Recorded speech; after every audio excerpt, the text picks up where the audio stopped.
Well, one of the initiatives that we are undertaking now that we have published this report and realized the extent, as you mentioned, of the problem, is we are doing an initiative called Conversations with Men. And we would highly recommend that people use this as a model, because after all, a lot of sexual harassment problem is a failure of culture.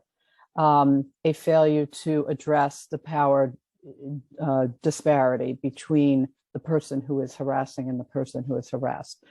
What we are doing with our Conversations with Men is we are professionally facilitating very small groups of male lawyers to talk about what it's like to practice law in the Me Too era, and asking them to undertake what we're calling active ally actions.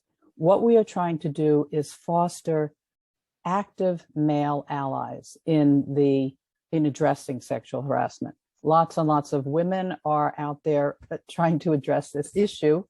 Corinne and I are too. Not a lot of men. We have a male facilitator who is a clinical law professor from Harvard. We have a consultant who's giving us the substance of these conversations, and we're going to be measuring, in a certain sense, changes of behavior and attitude of these people as they move through this program. So what we would recommend is that particularly small firms can do this, can have these kind of professionally facilitated conversations within them, because the policies and the training that we have as a profession have implemented over the last 25, 30 years have certainly helped. I mean, you know, whether lawyers know or reasonably know in 8.4G, they should know what they shouldn't do. But what the conversations do is help them understand what they can do and should be doing to really ameliorate the problem. Particularly in the context of bystander and bystander interventions. People are concerned, not sure about what they should say, what they should do in a situation. And what we hope to achieve by holding these small focus groups is to give tools so that people can understand what it is that they should and could say. Yeah. And they're going to have a panoply of actions that they can take, ranging from if they see it in front of them to, you know, maybe they want to be working on this problem in a more ubiquitous way, you know, in the profession, in their employment setting, in their state, et cetera.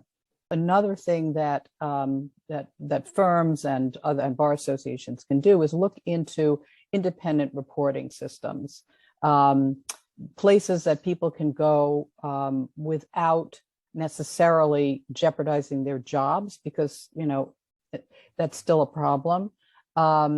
And one of the reasons that the rules of professional conduct is a good tool, again, one of the tools in the toolbox, is that it does provide an independent method of reporting and an independent investigation tool. And it also provides accountability, which again often is missing or lacking.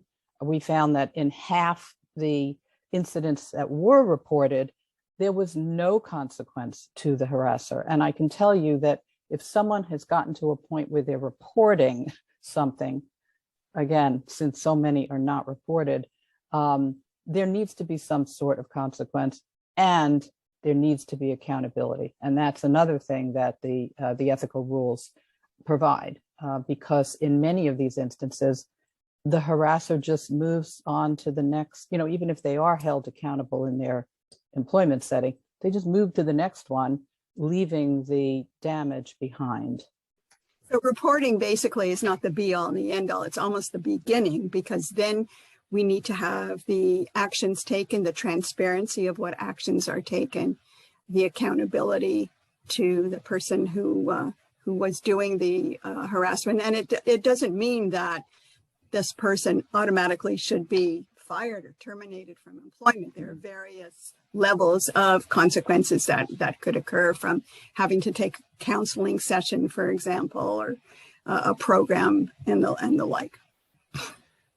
Good stuff. I really appreciate your taking some time to share your thoughts with everyone here today. Before I let you go, I invite you, if you have any, the floor is yours. If there's a message you would like to share to the audience, please feel free to have at it. And I would ask if any of us participating in today's event have additional questions, would like to find out more, would like to get involved. Is there, contact information? Let them know what they can do, what's open to them. Oh, absolutely. Yes. First of all, we thank you again for this forum to be able to get this word out and our research and our recommendations. Well, first we would ask that people start to do something a little different from what they've been doing in the past. And take a look at the report. There's a long list of recommendations and actions they might be able to take. Creating a community where people can talk about sexual harassment is really the most important thing, and thereby opening a culture of it's okay to talk about it because you won't get fired or you will be believed, or all the problems of why people don't report.